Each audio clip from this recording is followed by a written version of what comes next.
Eh bien, sur France 5, il y a quelques jours, le 25 juin, dans l'émission C'est politique, vous avez pu entendre ceci. Dans ce cadre-là, je vais le défendre. Autre reproche, la collaboration de George Kuzmanovic à ce site belge controversé. Investigation a été fondé par Michel Collomb, un militant de la gauche radicale, ouvertement pro-Bachar el-Assad, et qui a défendu Dieudonné, avec qui il pose ici aux côtés de Thierry Meyssan. Je pense qu'on devrait montrer ce passage dans toutes les écoles de journalisme et dans toutes les écoles tout court, les cours d'éducation des jeunes aux médias, pour montrer ce qu'il ne faut pas faire en matière de diabolisation, étiquetage, amalgame, censure des textes. D'abord, site controversé, ça veut dire quoi? Ça veut dire un site que vous n'aimez pas, qui a des opinions différentes des vôtres, parce que vous aussi vous êtes controversé, c'est politique. Vous êtes produit et financé, si je ne me trompe, par le groupe Lagardère, qui a fait sa fortune dans les médias, dans les guerres, qui est un proche d'Israël, qui est un grand milliardaire qui soutient la politique officielle française. Pour beaucoup de gens, ça c'est très controversé, donc dépassons les étiquettes. Vous dites un site ouvertement pro-Bachar, mais vous ne citez aucun texte. Vous cachez soigneusement les véritables positions, parce que j'ai expliqué sur le site, dans le texte « L'ami des dictateurs », quand Investigation s'oppose aux guerres, ce n'est pas pour défendre les gouvernements en place, mais pour éviter que les pays visés soient pillés par l'Occident. Ce n'est pas la même chose. Il faut distinguer être pro-Bachar ou être anti-guerre. Dans le livre Syriana de Barak Miongur que j'ai édité et préfacé, il était dit clairement, je cite, tout en critiquant durement le système syrien, le livre est clair, tout ce que les États-Unis ont fait et le financement du terrorisme par l'Occident.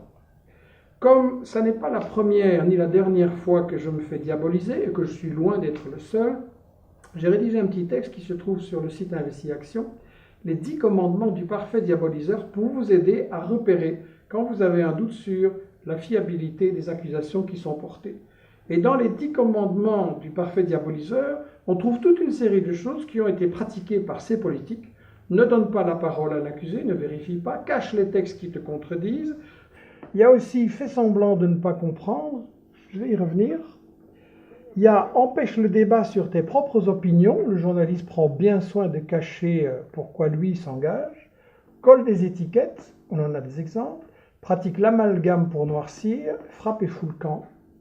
Parce qu'au fond, ce que moi je dis sur la Syrie depuis 2011 et Investigation, est-ce que ce n'est pas ce que votre président, tout nouveau, est en train de dire lui aussi, puisque dans une interview au Figaro et à d'autres journaux, il a déclaré il y a quelques jours, on ne réglera pas la question avec un dispositif militaire, c'est l'erreur que nous avons collectivement commise, et il dit, pour moi, la destitution de Bachar n'est pas un préalable à tout.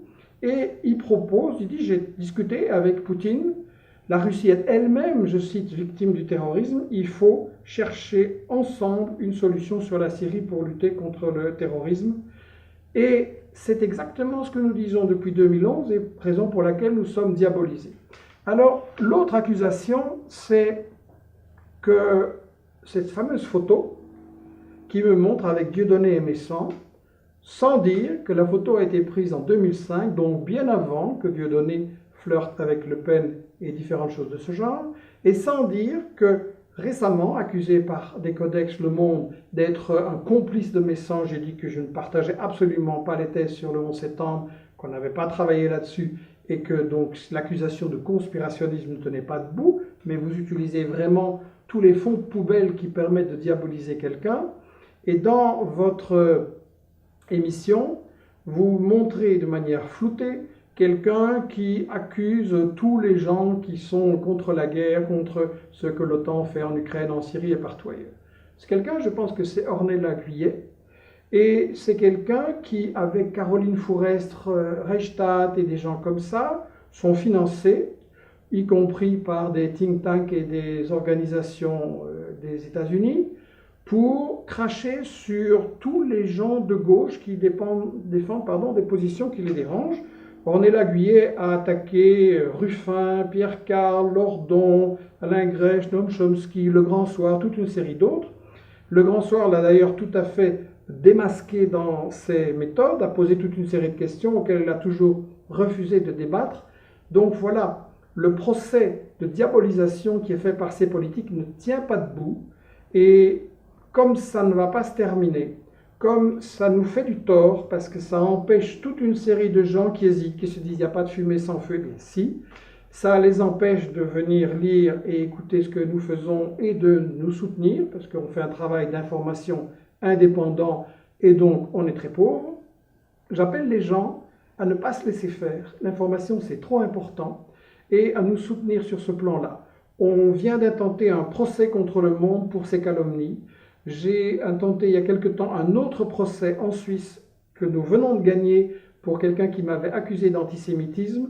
Les calomnies, ça n'arrête pas, ça nous fait du tort. Donc j'appelle tous ceux qui attachent du prix à une information vraiment indépendante, honnête et permettant le débat, à nous soutenir financièrement si c'est possible, mais aussi à intervenir sur les réseaux sociaux, à intervenir auprès des journalistes en disant « mais quand est-ce que vous allez organiser de vrais débats et pas un ramassis de calomnies ?»